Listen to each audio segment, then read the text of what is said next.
Okay, we still have a bunch of folks coming into the webinar, but I think we're going to go ahead and get started. Good afternoon, or good morning, or good evening, depending on where you are, and welcome to this webinar sponsored by PeopleLinks on how B2B marketers should leverage employee use of Twitter. I'm Michael Idenopoulos, Chief Marketing Officer here at PeopleLinks, coming to you from lovely and sunny Philadelphia. I'm joined remotely by Cheryl Burgess, CEO and CMO of Blue Focus Marketing and author of The Social Employee. We're very excited, or I am personally very excited about today's webinar for a couple of reasons. The first is that PeopleLinks as a product and as a company just announced our integration with Twitter. So PeopleLinks has for quite some time now been one of the leading providers of optimization and measurement and curated sharing services for LinkedIn, and we've now added some of those capabilities for Twitter as well. So it's a very exciting development for us as a company and for our customers and for our product. And what this means is that PeopleLinks is really getting into a whole new segment of the B2B social marketing world, the Twitter segment. And we wanted to make sure that we were bringing the very best thinking, not only to our own company, but also to our customers, to our prospects, and to the broader marketing community. And so for that reason, we wanted to find the very best person that we could to help us understand the world of Twitter, and in particular to think about how Twitter can be applied to B2B marketing in particular, and even more specifically, employee use of Twitter and how it is potentially valuable for B2B marketers.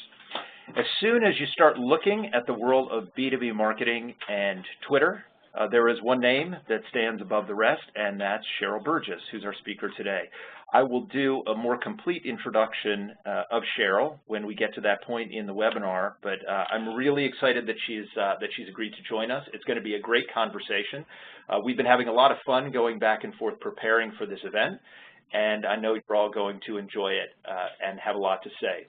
We do have a Twitter hashtag. That hashtag is B2B Social, as you see here on the screen. So please feel free to drop comments, tweet quotes that you liked, drop questions, etc., either in that hashtag on Twitter, B2B Social, or in the chat channel for the WebEx. So that's how we're going to do it. Without any further ado, let me jump in. I'm going to present a few quick slides, and then I'm going to hand it over to Cheryl, who's going to deliver the bulk of the presentation.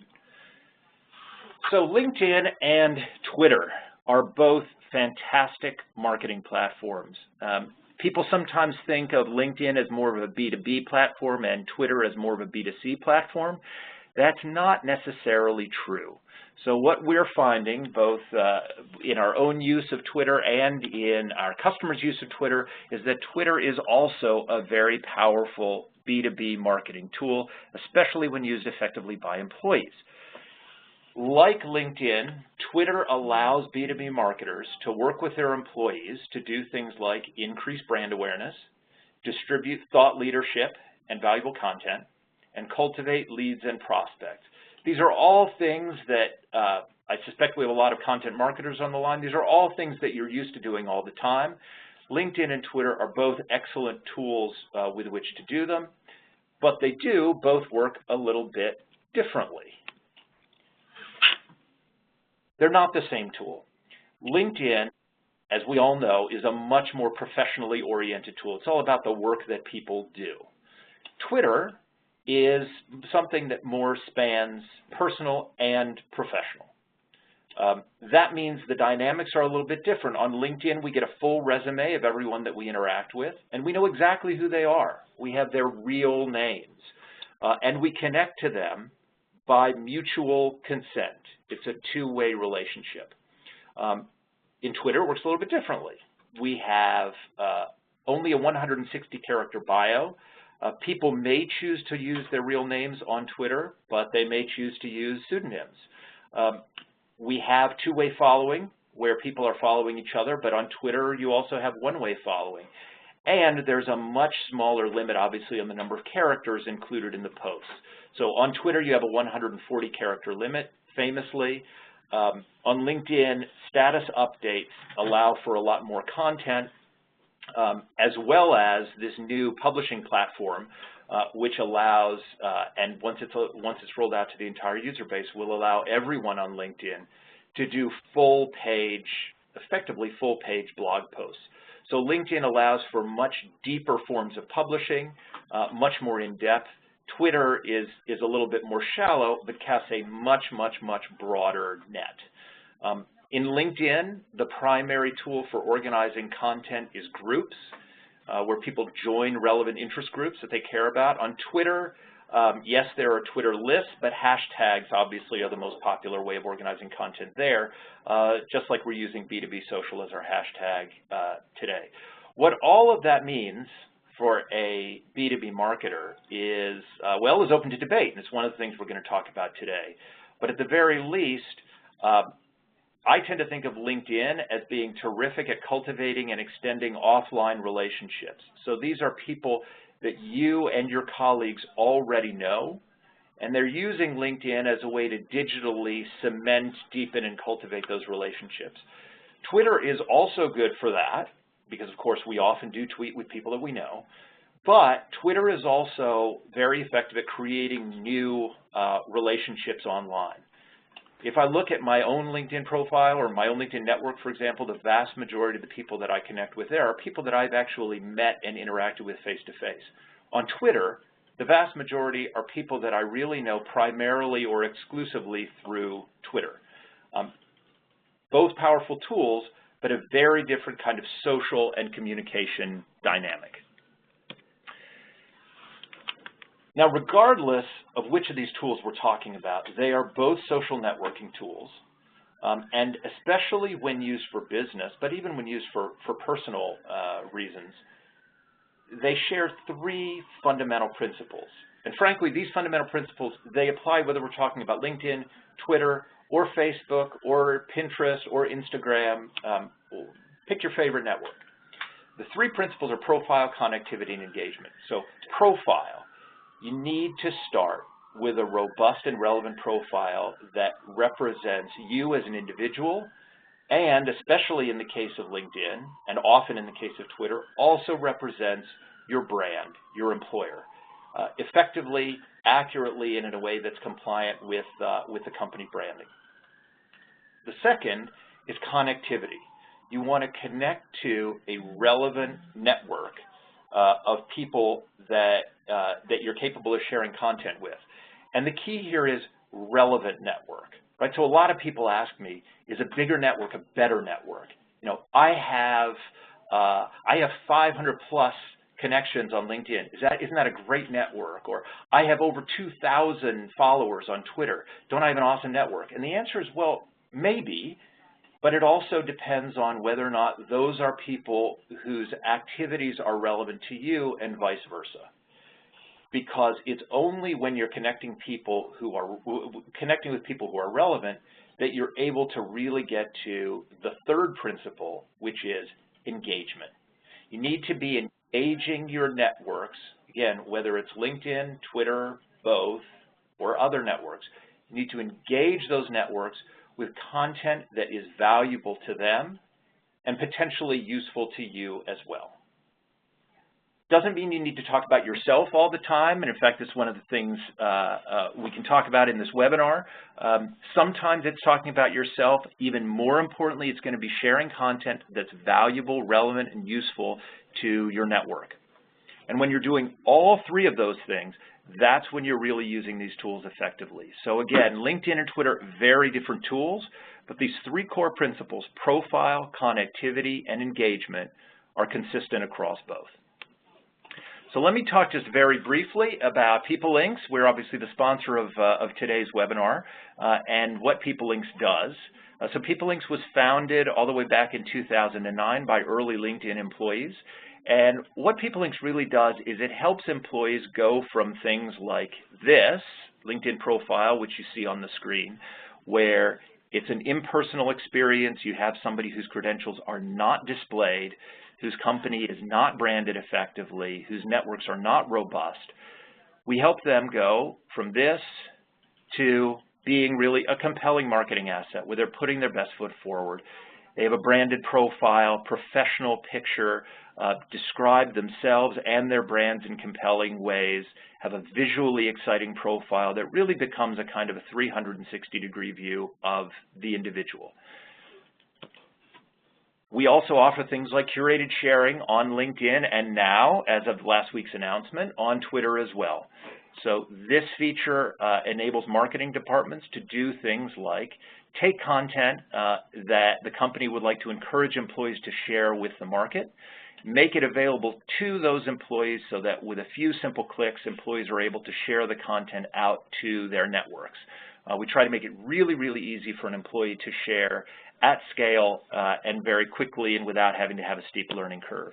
And then finally, companies are able to quantify the impact of all this wonderful employee social activity by looking at things like the clicks, the likes, the comments, and even down the road, the leads generated by these kinds of social interactions. So that's kind of what PeopleLinks does in a nutshell. We are a SaaS solution, so it's a scalable model. It is technology and services, but it's designed to roll out to even the largest companies at full scale in a cost-effective manner. So that's PeopleLinks. That's what we do. And now I have the great pleasure of introducing you to our featured speaker today, Cheryl Burgess. Cheryl is the CEO and the CMO of Blue Focus Marketing. And I'll tell you, she has won virtually every recognition you can win when it comes to the world of social marketing. So she wrote the book, or co-wrote with her partner, Mark Burgess, the book, The Social Employee, which was published by McGraw-Hill this year. It's an absolutely fantastic book. I literally have a copy of it sitting right beside me as I speak to you from my desk here. I highly recommend that you all get it and take a look at it. It has, the subtitle is Success Lessons from IBM, AT&T, Dell, and Cisco on Building a Social Culture. It's extremely well written, extremely lucid. I think you'll find it entertaining. It's a quick read, and you will get a lot of very practical insight on how the world's leading companies are taking the concepts that we're talking about today and making them real. Now, in addition to the book, as I mentioned, more accolades than you can imagine. So as you can see, she's been recognized by Forbes as a must-follow marketing mind on Twitter, by Leadtail as one of the top 50 most mentioned and retweeted B2B marketers. She's a top CMO on Twitter. She's been recognized by the Wharton School as a Future of Advertising MVP, by the Huffington Post as one of their 40 global women passionistas, and is a five-time, I think she may be the only five-time winner of the Twitter Shorty Award in marketing. Cheryl, I'm reminded of the, the images of the Russian generals with all the medals on their uniforms. I don't think you wear a uniform with medals on it, but this is kind of the social media equivalent. So with that, Cheryl, I am going to pass you control of the webinar, and I will turn things over to you. Oops. See if I get back out there, Michael. Michael? Yep. I'm not getting the, let's see. You should have it. You should have it now. Okay.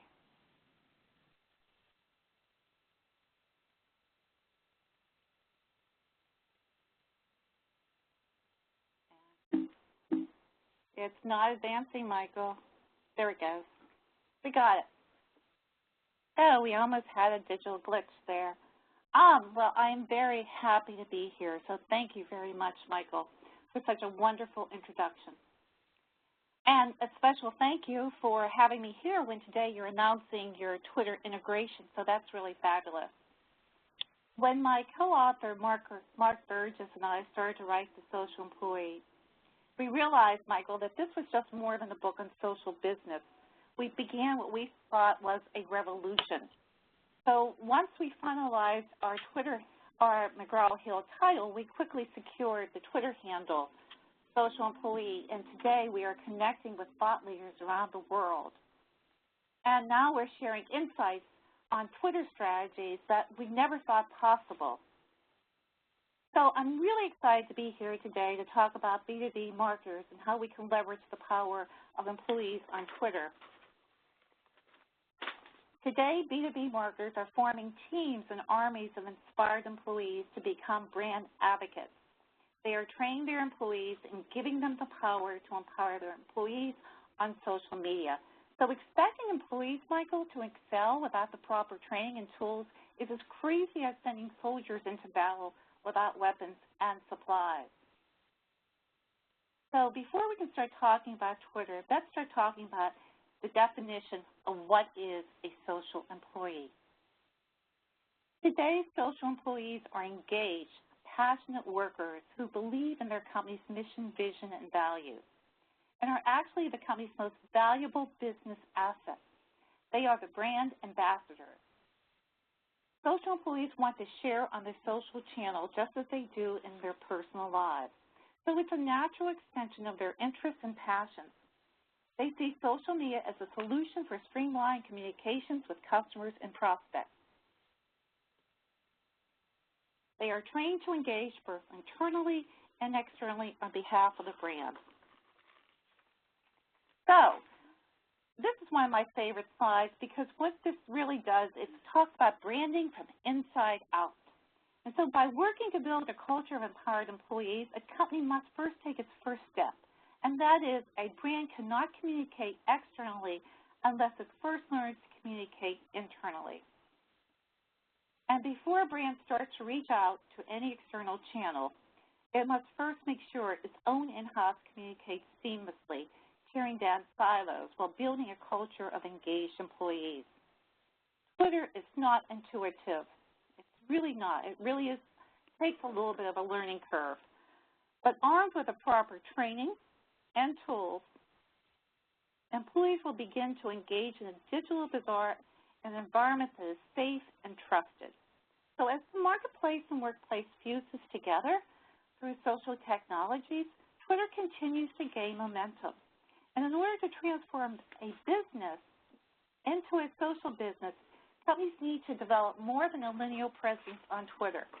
So this is a cute little cartoon. I picked this one up. I love this one. Kind of building your network is the most challenging and time-consuming part of using Twitter. Many people see this as, okay, so, and you mentioned this too, Michael, you know, is it important how many followers should you have, and you know, what's more meaningful to build an audience, you know, like 5,000 followers or 50 or how many? It really matters on the quality and how they really attract to your great content. So B2B companies need to keep that in mind. They need to have this rich content such as blogs and white papers, pictures and conferences, and I can go on and on thinking of all the dynamic content that can be shared. I mean, Twitter is amazing. I absolutely love Twitter. And why do I love it, and what's so important about it? Well, for B2B marketers, and I'm a strong B2B marketer, I found that it was really great to share real-time connections with people I really came to know and know these people, not just online, but offline. You meet these people at conferences and meetings, and it really drives traffic and drives connections in ways you never imagined. So I would say, you know, connecting to these networks and making them feel part of yourself and your tools, it's a great way to meet with thought leaders and influencers, and you develop these great relationships. And Twitter helps humanize brands, especially B2B brands. So what's really important about Twitter is that it has a great way to meet enhance your brand through all these different marketing channels. And we talk a lot about Twitter and LinkedIn today, but there's other channels, but to me, these are the two most vital channels. So your community needs to share your brand story. They want to hear relevant B2B content. They want to feel this vibration about your brand. And so they get this ripple effect through Twitter. And once your people in your community share with other people, those people share with their content with other people. So it's a great way to share positive information. For your employees, it's a way for your employees to share the voice of your brand. And it is a believable voice. And what's important about this voice is for employees, Michael, and to everyone in this audience too, is for you to realize the most important thing is brand you. It's about you, and your brand simultaneously working together. It's a win-win for companies and employees to use social tools such as Twitter because it helps employees build their personal brand. So what's exactly a personal brand? Well, it's this underlying principle that social employees have this unique personal brand as part of this whole process in this digital bazaar. It's kind of this very authentic representation of yourself. There's also one that's complementary and but it's very distinct from your corporate brand. A personal brand allows your employees to distinguish themselves in a very crowded and a very competitive job market. So Twitter is a great tool to help measure traffic to your website or blog and can be effective in generating new leads. Twitter can give social buzz among your community so your brand now becomes part of the conversation. Social engagement is a key metric. As more content is shared via Twitter, your brand's awareness and interest and consideration increases. Reaching influencers and getting people to talk about your brand is a very important goal. So Twitter can help accelerate the sales process on the top of the funnel where you are focused on creating brand awareness and interest to moving your prospects down to the next phase of thoughtful consideration.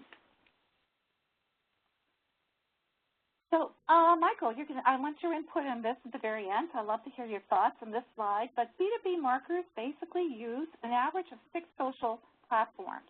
LinkedIn, as we said, and Twitter are number 1. LinkedIn has a ranking of 91%.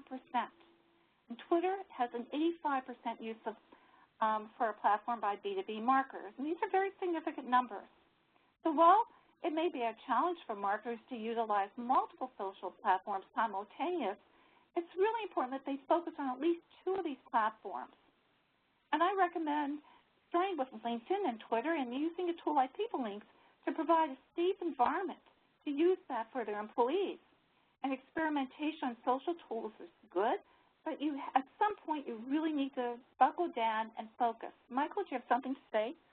Yeah, no, I love this slide because it really dispels the myth of the idea that there's really only one, the idea that some networks are all about B2C and others are all about B2B, which is something that you hear a lot. And I think what this slide shows is that's not really true. As marketers, we need to essentially follow our markets to wherever they are, right? As the old slogan goes, you have to fish where the fish are. And it turns out that the fish are on lots of different networks. But all that said, I really like your point about, look, you need to focus, especially if you are if you don't have a massive social media team. You need to focus in certain areas, and clearly LinkedIn and Twitter are the solid number 1 and number 2 in the game.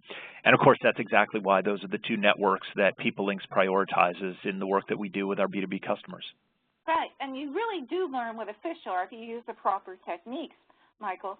And you're right, to know where those fish are, there's a lot of strategies on Twitter, just as in LinkedIn, to find where those fish are. So let's go on to the next one. So this is a great slide on where B2B marketing is really important as far as content. I love this slide because it really shows social metrics as being the number 1. And that's very significant in the B2B world, especially the world you come from and I come from, where we think of traditional marketing, but it's not as such anymore. It really is strong social media.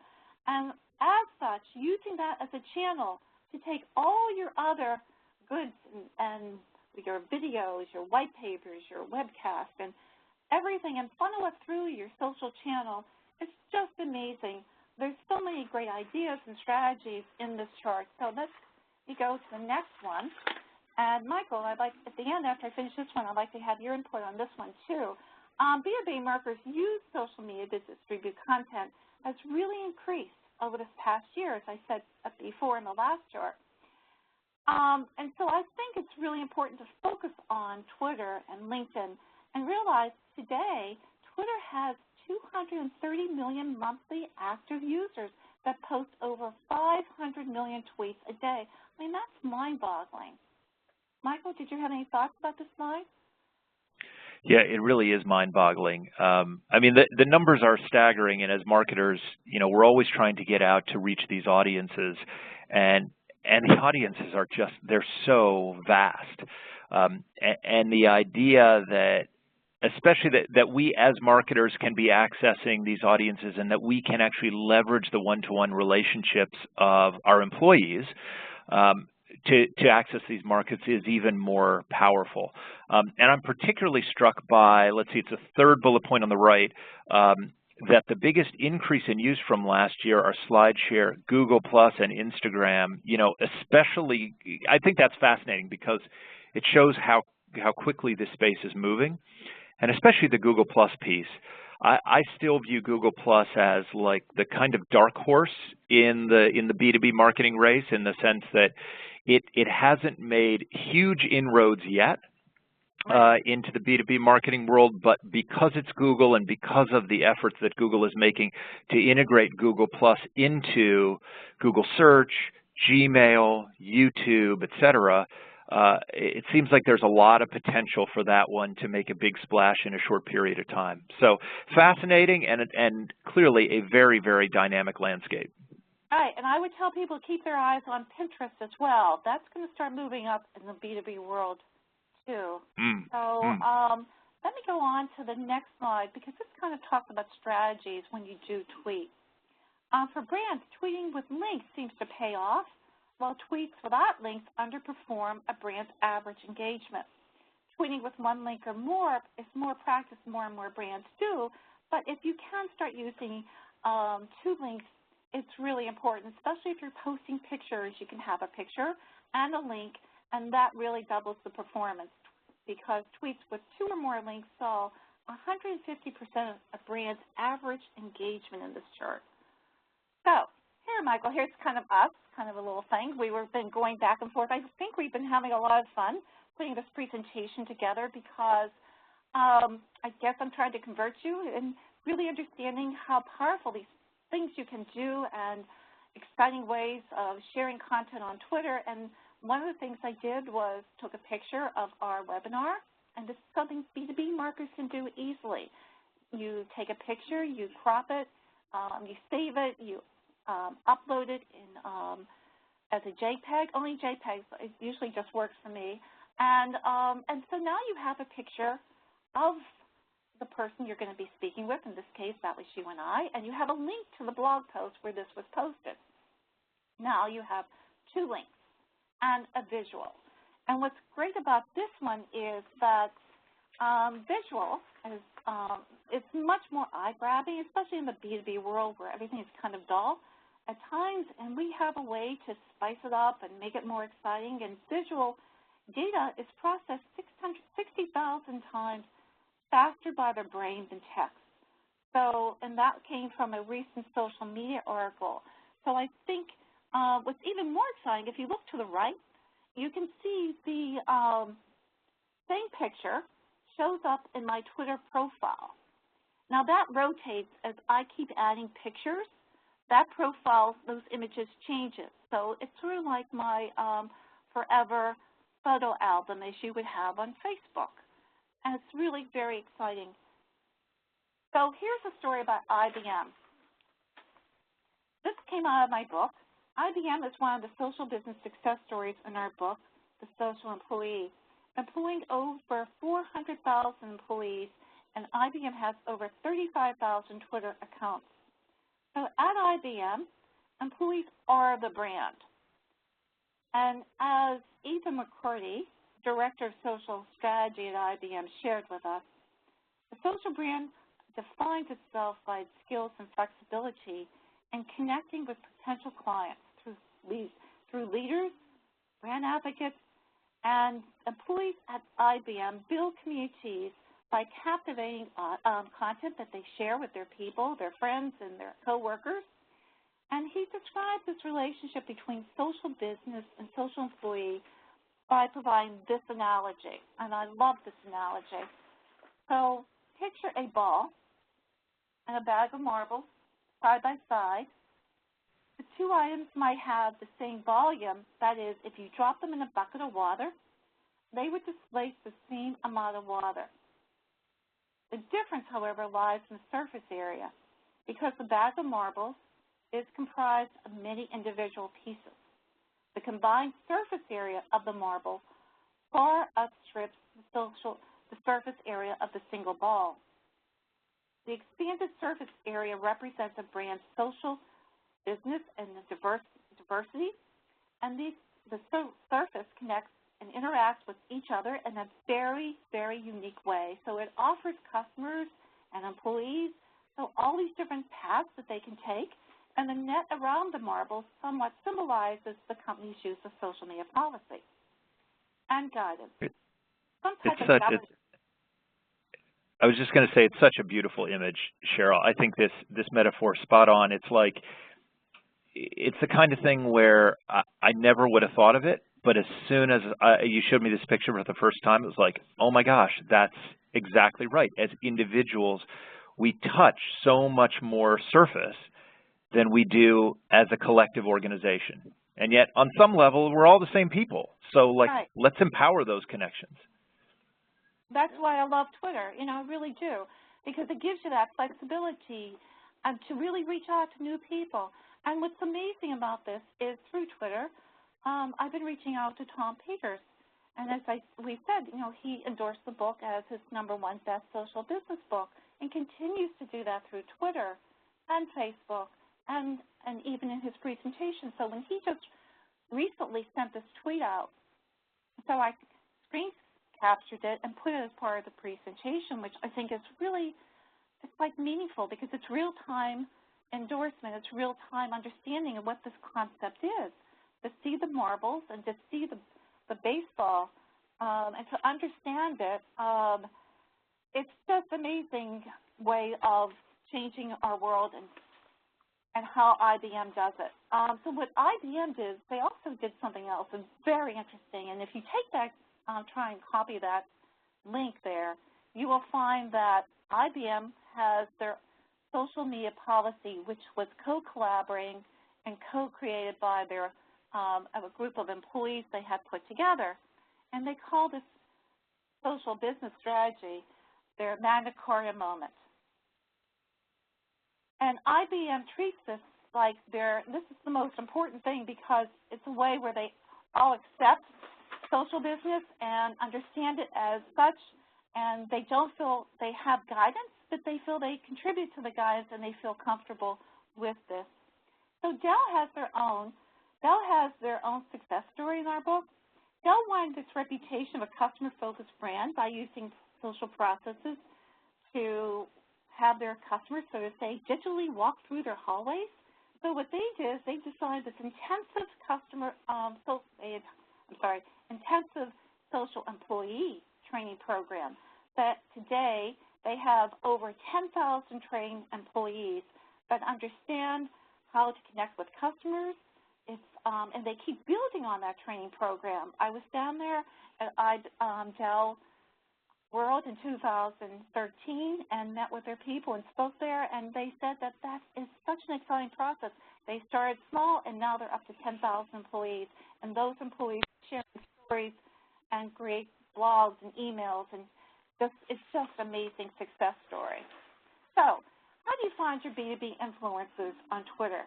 And I know that seems hard, and it really takes a lot of strategies, and strategies change every day, trust me. But to get started, you first need to begin by defining your goals and objectives. So too often you hear companies say, let's do social media without defining your company's goals. It drives me insane because you can't do that. You really need to understand the goals and the objectives, and you need to have a sense of where you're going to go with this, with your program. And hopefully your team has a LinkedIn account already, so you can sort through these accounts and identify who are the most relevant people on Twitter, and then look for their Twitter handles, and then find ways to connect with those people on Twitter. So this is a very important chart, and so if you're a B marketer, you should, whether you're B2B, B2C, or just doing your own personal branding as a startup, this is a very important chart because it talks about the elements involved in building a network. You have to start with trust, and then loyalty, authenticity, consistency, and transparency. And then as in real life, all these things must be earned to be trusted and to build your network. So I love this one because this is true. This was me. This was everyone on this call. I don't care who you are. We all start when we're frustrated. Twitter, at least most 99.9% of the people I know all start at Twitter and they become so quickly frustrated. But that's okay, because when you think about it, anything that's so powerful is worthwhile. You need to train your employees and be trained and understand that everything starts from learning. You learn to swim, you learn to drive a car, you learn to play golf. But it takes patience. I mean, you just don't go from 10 followers to 5,000. And one of the first things I recommend, don't focus on the number of people following you. Focus on your content and quality and contributions you can give to your audience. So I love this one. This one I created because this was me. Frustrating, number one. Oh, God, I was so frustrated, and I just couldn't get with this. It was just so hard, but there's a technical side to me. So I used every tool I can think of, and I strategized, and I love strategies, so I built every strategy in the world. Next thing I know, I was really trying hard. And then it became fascinating, really, really fascinating. And I thought, oh, God, this is incredible. And then it becomes addictive. But addictive in a good sense. And when people say, well, you're addicted to Twitter, I don't think so. It's part of what I do. It's how I communicate with my community. Just like if you were going to send an email out, I communicate with people on Twitter. And it's a way of reaching the most advanced minds around the world. So how do you also get some strategies here for building networking? This is really, really important. This Twitter lists are critical, and it takes a lot of work. These are not easy to build if you do them right. But you start by, on the left-hand side of your Twitter account, you start to create, there's a tab, and you can create lists, and you just name your list. A creative name would help. And this list can be shared publicly or privately. So that's really important, and as you build these lists, it really helps you focus on your audience. So hashtags, oh, that's critical. I love this hashtag because I live by hashtags. I'm always changing hashtags, looking at strategies, looking at conferences, what's hot, what's going on, what are my community, where are they today? It's almost like being at a conference. If you can't be there, you can be there at least in a digital sense, and you can be with the same people you would have met. And sometimes I really think that when you're sitting in the audience, people aren't really looking at you anyways. They're looking at their iPhone. So you're digitally no matter where you are in a sense. So it's really good. I'm not saying it's not good to go to conferences and meet people. I'm saying in place of this, this is a fantastic way of meeting people. So when you think of hashtags, another way of looking at hashtags too, if you look at hashtags, you can say, okay, there's chats, hashtag chats, and where do you find them? Well, I go to hashtags.org, a great source, and also you can actually look at your community, your live stream to see where your people are hanging out, or know your own hashtags. There's all types of hashtags directories if you try and download a few of those. Or you can start right now for these people on this call. You might want to do Chat, which meets on Monday night at 8 to 9 p.m. Eastern Standard Time, and you talk and meet with people who are marketers, people who are authors, latest trends, technology, social technologies. Jeff Ashcraft is the founder of this, and it was inspired by Ken Huffman, who's got the Marketing Monday hashtag. Also, I strongly suggest B2B chat. So many people there. I can't tell you enough of good things about B2B chat. It meets on Thursday night at 8 o'clock Eastern Standard Time.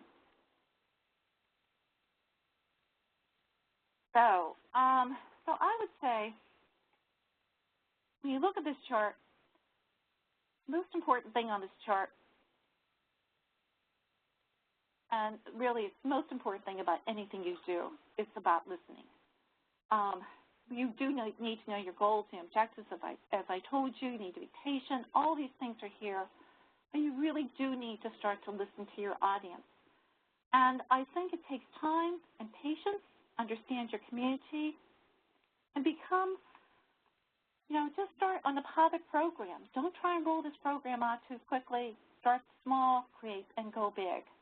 At least that's what the companies we have been talking to, and they do make sure that their people are trained and have the right tools in place so they can be trusted and things are, and they can become a social business. So when you say, what is a social business, it really begins with your employees.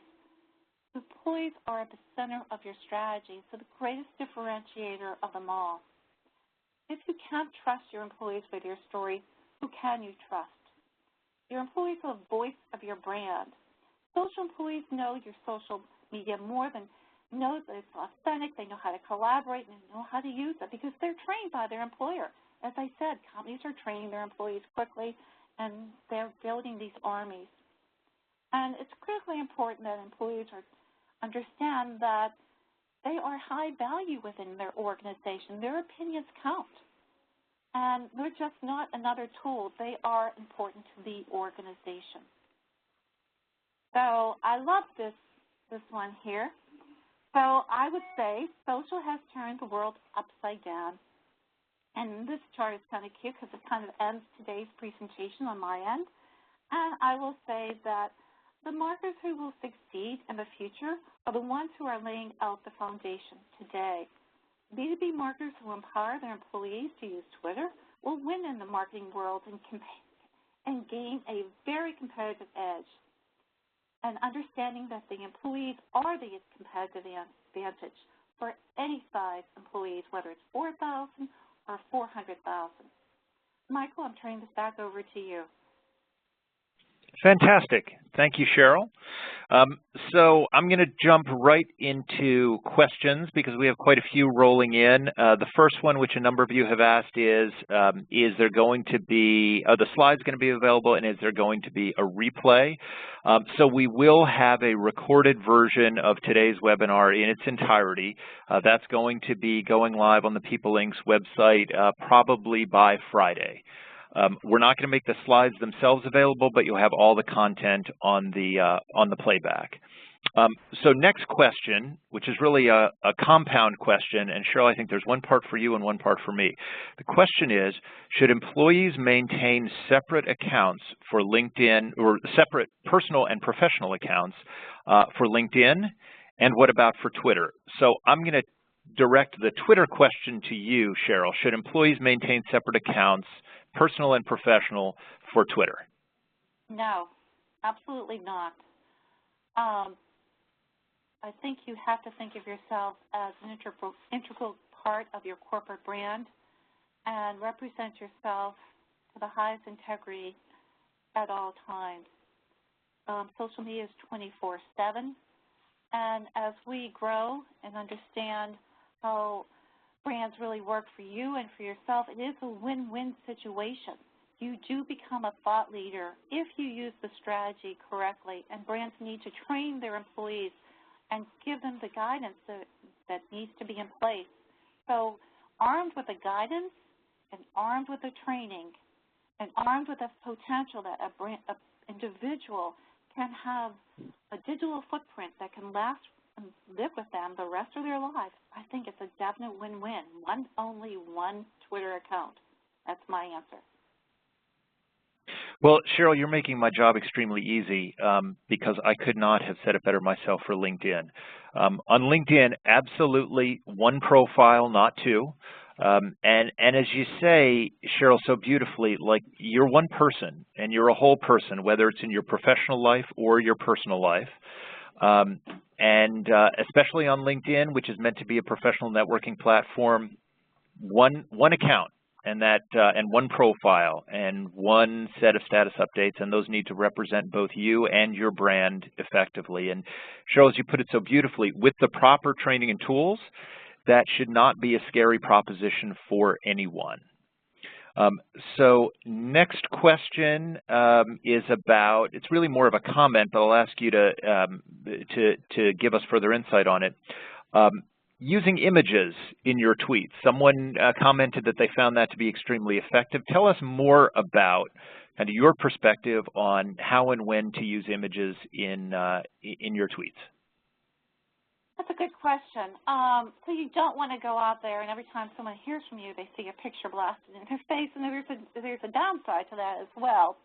Use it selectively, but use it where you really want to make a point. So there could be an infographic you want to share, or as I shared on today's webinar, so the people they quickly see who are the people who are going to be speaking. There's an image of you, there's an image of me, so it quickly identifies who we are. You can use it, also use videos too. I love to use videos too, which is visual. So if you go into YouTube and you go under, you look at a video there, and then you go under where it says share, and it has the Twitter little icon, click on that. And you can change where it's the wording there and create a little tweet. And what that does is when it goes through your stream, you have the full video rather than just a link to the video. So now you can see the video playing. And so it's fun to just click on that little video button as the tweet goes by and watch the video someone's sharing. Fantastic. Fantastic. So next question is, it's about HR. Can we post jobs from human resources on Twitter? Well, that all depends what the policies are, but people do share that quite a bit on Twitter, job openings, and that's actually a great way to find new talent. We found that all the brands we spoke with have been sharing job posts through Twitter, and they find that with their employee recommendations and friends they know by reaching out in their own communities is the best source of connecting with brands to find jobs. So everyone we have spoken to, kind of like the fish with a Twitter fish kind of so to say, they like to find jobs that way. I mean, I help my friends when I see someone, when they're posting a job and they're looking for a job. I know they don't have huge resources to go out there and find somebody. So I'm always like, I see somebody's looking for help in their job, I'll retweet it. So now all my community sees that someone is looking for a job and maybe they can go apply. So we all do that for each other. And I'll jump in a little bit with a LinkedIn perspective. Obviously, LinkedIn is a very powerful tool for posting jobs and for finding jobs. One of the things that a lot of companies, I think, are increasingly waking up to is the importance of employer branding in that process. That employers who are seen as personable, exciting, interesting, and hiring top talent are the ones who are likely to attract more top talent. And so this is an area where we're seeing a lot of the companies that we work with increasingly working with their employees to make sure that they're representing themselves effectively on LinkedIn in order to support the company's recruiting efforts. So next question. And I think this one is for me. How are you pulling robust demographics outside of the platform? And I think what this question is asking about is, I had talked when I was giving an overview of People Links, talked about the reporting we're able to do, and the person seems to be asking, how do we do that? The short answer is we integrate with Twitter and LinkedIn via their APIs. And we also use our own tracking tools in that integration so that we're able to, for example, when a link is shared, we're able to identify who's clicking through on that link. So it's part of the People Links platform to be able to provide robust analytics effectively on who's doing what in LinkedIn and in Twitter. It's not so much of a compliance thing. It's really much more about enabling the individual employee to be successful and effective, and also helping the marketing department understand the impact of employee use of social.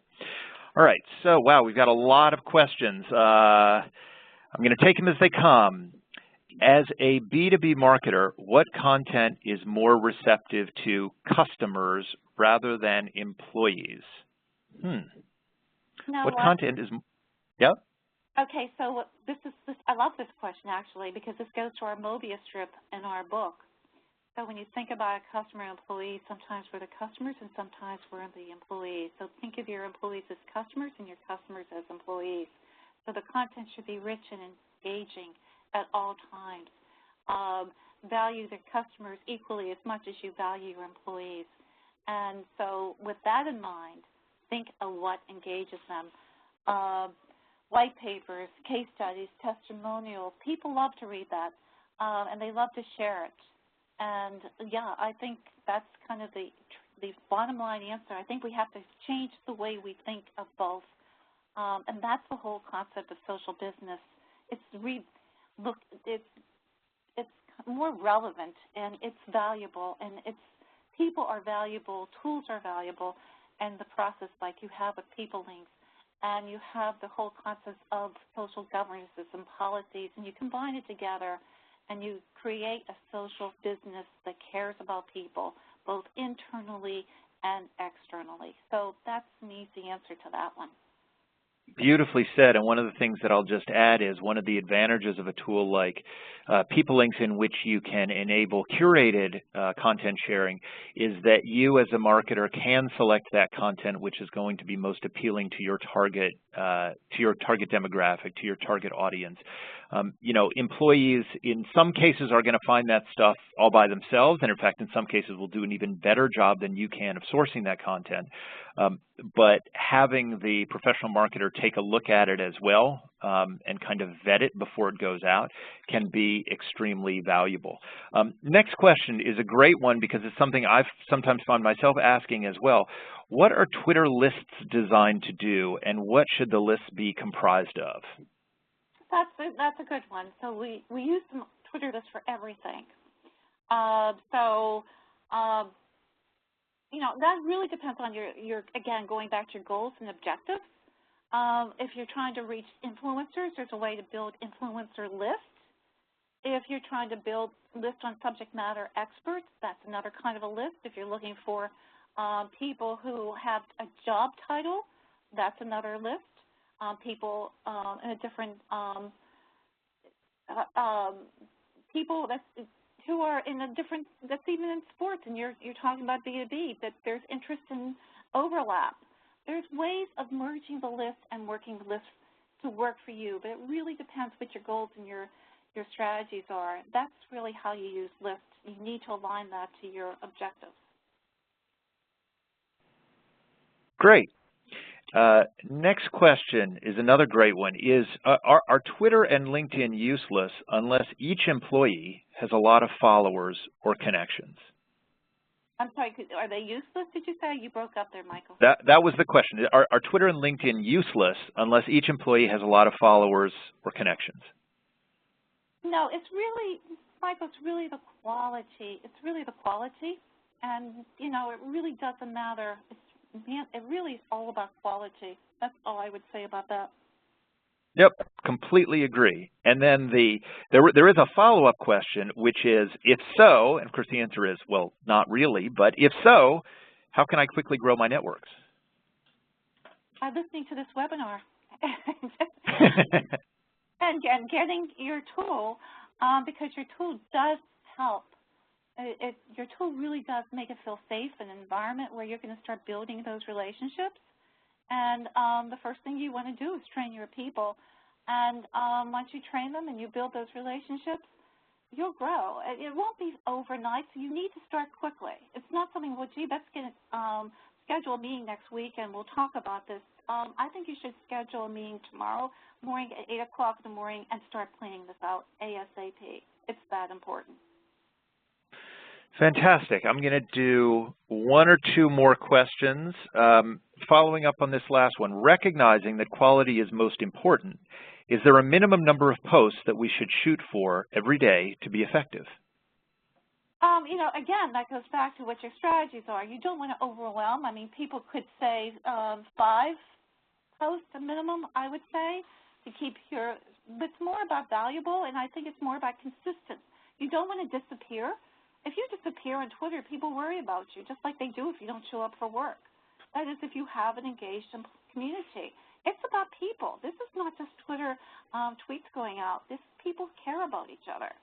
people who connect. And once you make that connection in business, I mean, that's where it becomes powerful. That's what's so amazing about it. It's just amazing power that you can't even begin to fathom unless you experience it. That's beautifully said, and I think this is one area where there's a little bit of a difference between Twitter and LinkedIn in the sense that I think the general kind of volume of tweeting on Twitter can be higher. So I think it's perfectly acceptable for people to be tweeting, many, many times a day on Twitter. On LinkedIn, I think partly because there's less activity overall, and partly because people's networks are typically smaller on LinkedIn. Usually once or twice a day is plenty on LinkedIn. It'll be interesting to see if that changes as the LinkedIn status updates become more popular and more plentiful, and the demographics, the mathematics start to track a little bit more closely to Twitter's. So with that, I'm going to be mindful of everyone's time and bring us to a close here. First of all, Cheryl, I want to thank you for a very thought-provoking presentation and some wonderful insights and answers to our questions. I'd like to thank everyone in the audience for joining in today and for a really fantastic discussion. These are some of we really had way more questions than we were able to get to. All of them super thoughtful, lots of great conversation in the hashtag on Twitter. So thank you all for joining us today. And then finally, as calls to action, I have two things to recommend. The first is, if you don't already have it, I encourage you all to get a copy of The Social Employee. Again, success lessons from IBM, AT&T, Dell, and Cisco on building a social culture. I guarantee you will not regret it. It's a terrific read and a very insightful book. And secondly, if you are interested in looking at tools to help your organization use LinkedIn and Twitter at enterprise scale and make it safe and available and easy for your employees, please check out PeopleLinks. Our website is peoplelinks.com, and we look forward to chatting with you. We will be posting a recording of today's webinar on our website. You can look for that on Friday. And in the meantime, I'd like to thank Cheryl and everyone again for joining us this afternoon. Well, thank Have you. a terrific day, everyone. Thanks, Cheryl. Bye-bye. Take care. Bye-bye. Bye.